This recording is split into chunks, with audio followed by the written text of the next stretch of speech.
우리나라에서도 강력한 마약 범죄에 대응하기 위해서는 마약 수사청 이거 설치해야 된다 이런 목소리가 좀 높아지고 있다고 하는데 어떻게 보십니까? 이 마약 수사청 설치 필요하다?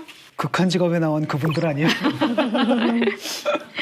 마약 사범으로 이제 단속된 건수가 늘어나긴 했지만 이게 정말로 수가 확 늘어난 거냐 아니면 이게 드러나는 예가 더 많았던 건가에 대한 판단이 좀 있어야 될 것 같고요. 네. 그런 판단이 내려진 다음에 이 얘기를 해도 늦지 않을 것 같아요. 저는 이제 마약 문제는 사회적으로 한 번 더 각성해서 들여다볼 필요가 있다 그렇게 생각을 하고요. 이게 지금보다 조금 더 확산되면 사회적으로 좀 큰 문제가 될 개연성이 높은 만큼 개인적으로는 이거는 한번 진지하게 검토해 볼 필요가 있다는 생각이에요. 미국에도 이 마약 수사청 있습니다.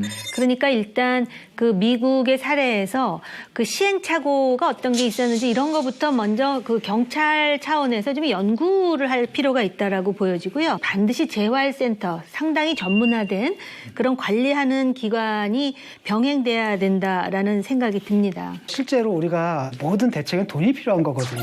관심이 필요한 거고 돈이 필요한 건데 비용이 필요한 건데 이제 비용 없이 하려다 보니까 자꾸 처벌을 강화하는 방식으로만 나가는 것 같아서 안타깝고요. 이런 문제거든요. 예를 들어서 내가 마약 중독 걸렸어. 하지만 경찰에 단속된 적은 없잖아. 이런 사람이 나타나가지고 내가 치료받겠다라고 할 수 있는 분위기를 만들어줘야 되거든요. 네, 자발적으로.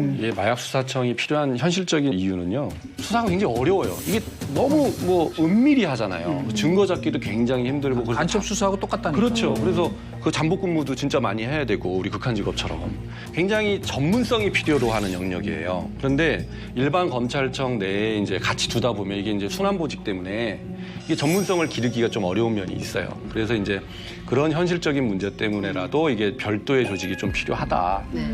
그런 생각이 들고요. 좀 더 시각을 바꿔서 마약이 얼마나 우리 생활에 가까이 있냐면 마약 김밥, 마약 커피, 아까 저도 그 얘기하고 마약 핫도그, 마약 떡볶이, 마약 떡볶이, 마약 베개, 마약 이불. 그렇게 해서 많이 지금 마케팅이 성공을 하고 있어요. 그런데 어린이들이 이제 특히 걱정인데 청소년들이 맛있는 거 앞에 붙인단 말이에요. 수식어로 마약을. 야, 이거 마약 김밥 진짜 맛있는데 마약도 맛있겠구나. 이렇게 생각을 할 거란 말이에요. 이런 것은 되게 좀 사소할 수도 있지만 우리가 잘 인식 못할 수도 있지만 이만큼 우리가 마약이랑 가까워졌구나.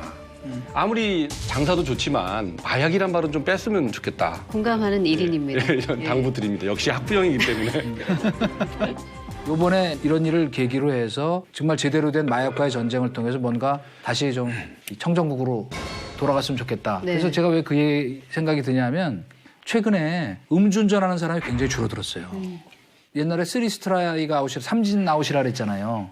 근데 이번에 한 번 걸리면 단호하게 대처하니까 처벌이 다는 아니지만 지금 마약 사범이 처음 잡혀 들어가면 반성의 뜻을 밝히면 대부분 유예로 절반 이상 풀려난다고. 이거 원 스트라이크 아웃제 저는 도입해야 된다고 생각해요. 그래서 정말 단호하게 지금처럼 보면 한 번 갔다가 또 나와서 죄송합니다. 그리고 다시 또 활동하고 이런 게 아니라 이제 걸리면 한 번에 간다 하는 인식이 좀 있을 필요가 있다. 예.